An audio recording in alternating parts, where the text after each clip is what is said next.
ఆ మధ్య నా దగ్గరికి ఒకళ్ళు వచ్చారనమాట.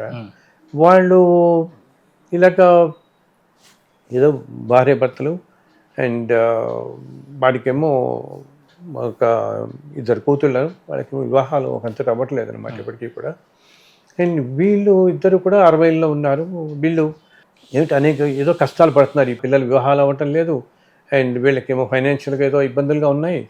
అప్పుడు ఎవరెక్కడిక అన్ని పాపం వాళ్ళు చెప్పిన వీళ్ళు చెప్పిన పూజలు అవి చేశారు, కానీ వాటిలోంచి పట్టలేదనమాట. అప్పుడు ఎవరో చెప్పారు వాళ్ళ దగ్గరలోనే ఆ పక్కన ఎక్కడో ఫలానా కాలనీలో ఎక్కడో ఏదో గురువుగారు ఎవరో ఉన్నారని చెప్పానంటే, మనం కష్టంలో ఉన్నప్పుడు ఏంటంటే మనకి ఈ మాత్రం ఇలా దొరికినా అది పట్టుకుందాం అనిపిస్తుంది. అతేగేదో పట్టుకుందాం, మనకేదో కాస్త స్వాంతం లభిస్తుంది దాంతో అని చెప్పి మనం అనుకుంటాం. ఉపశమనం కలుగుతుంది కాస్త అని చెప్పి వీళ్ళు పట్టుకుని ఆయన దగ్గరికి వెళ్ళారు. సో కొన్నాళ్ళు ఎంతో ఆయన మొదట్లో బాగానే మాట్లాడటం మంచిగా ఇలా ఉంటుందని అది చేసుకొని బాగానే ఉంటుందని చెప్పి కొన్నాళ్ళ తర్వాత ఒక మాట చెప్తారు వీళ్ళకి.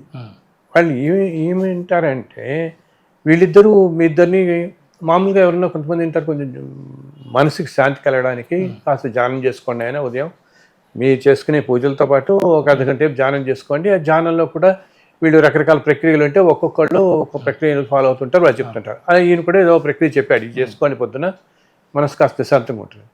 ఆ తర్వాత కొన్నాళ్ళకి ఏంటని అడిగినా అసలు మీకున్న కష్టాలన్నిటికీ కారణం మీ ఇద్దరు కుమార్తెలే, వీళ్ళిద్దరినీ దూరంగా పెట్టేసేయండి, మీరు ఇంట్లో ఉంచుకోవద్దు అన్నాడు.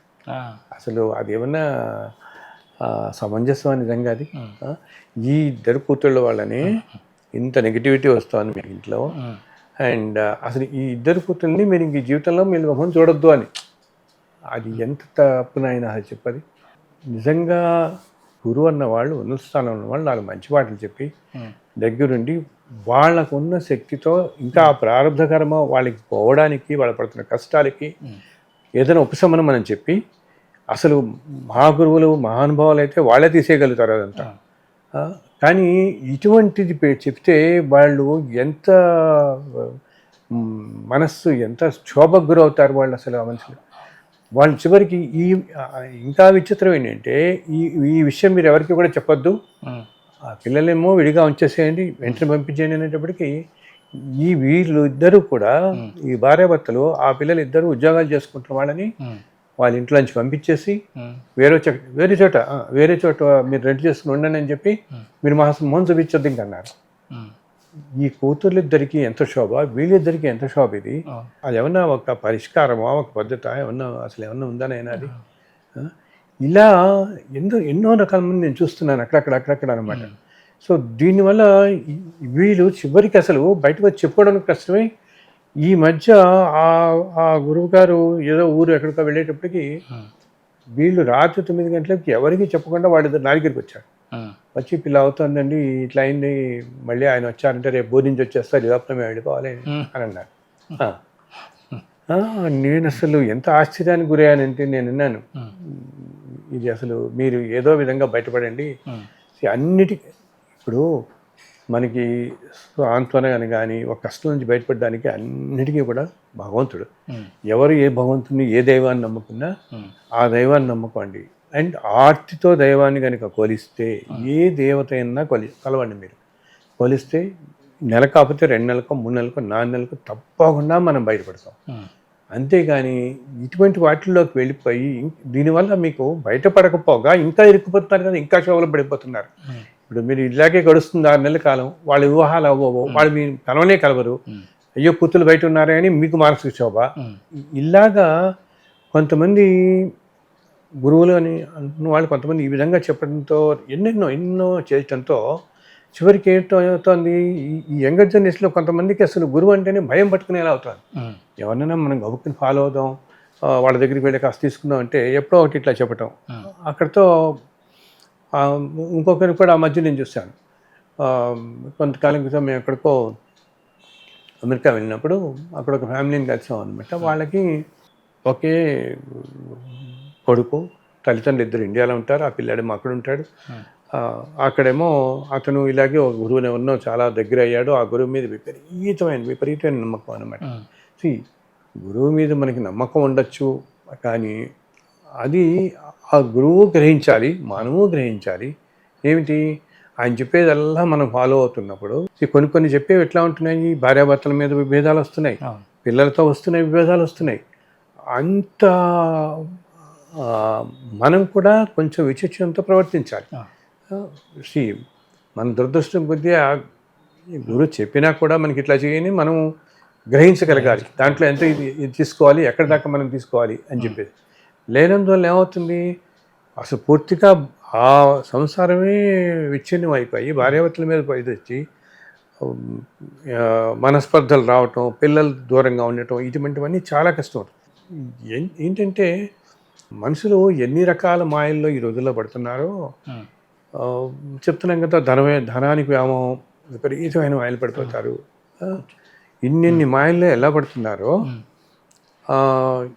ఈ గురు పరంపరకి, భక్తికి, వీటికి కూడా ఒక మాయలో పడిపోతున్నారు. ఇప్పుడు మనం అంటాం ఏంటంటే ధనానికి లోలత్వం వస్తుంది, స్త్రీ లోలత్వం వస్తుంది, కొంతమంది పదవి వ్యామోహంలో విపరీతంగా పడిపోతారు, డబ్బు సంపాదనలో విపరీతంగా పడిపోతారు. అలాగా ఈ భక్తి, ఈ గురువుల దగ్గరికి వెళ్ళటం, ఇది కూడా ఏమవుతుంది, చివరికి ఒక మాయలాగా అయిపోతుంది మనుషుల్ని.